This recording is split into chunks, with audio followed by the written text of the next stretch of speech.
Dr. Quinn, so elaborate. What is type 2 diabetes?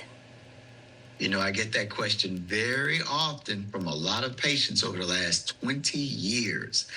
What's interesting is a lot of the patients will come in for just a physical exam or maybe just a cold. We'll do a test called glucose, which is a measurement of their blood sugar, which is something that if an individual has diabetes, it's out of control. It's either too high because the pancreas is not making enough insulin or the cells are not responding to the insulin. But the take home is it's a chronic condition that can result in someone having kidney disease, resulting in dialysis, heart problems, just multiple problems. But the take home is it can be treated, but it has to be diagnosed. But some people don't have any symptoms. That's why it's so important to go get screened by your medical provider every year. So in that case, what symptoms might a person with the condition have? Well, as I said, some people come in for something totally different and we diagnose diabetes.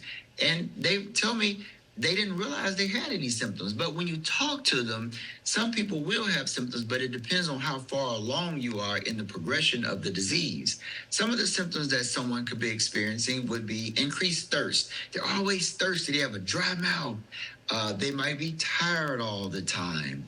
They may have numbness and tingling of their extremities. They may have increased urination. Like, for instance, I had a truck driver, and he told me he lost his job as a truck driver because he always had to pull his 18-wheeler over to use the restroom while he was driving his truck.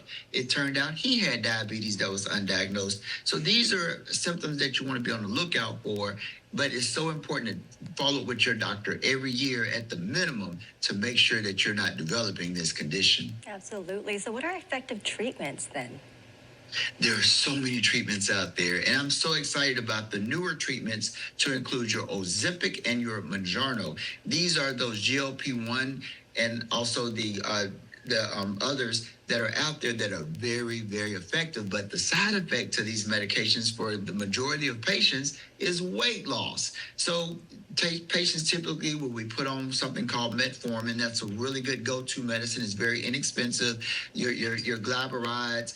Some people need insulin, but those are for the people that are very far advanced and at a very bad state of diabetes. But most people, if they're diagnosed early, they won't need the insulin for type 2 diabetes. And now we have these new medications to include Ozempic, and a lot of these patients are losing a lot of weight on these medications. Thank you so much for your insight, Dr. Quinn.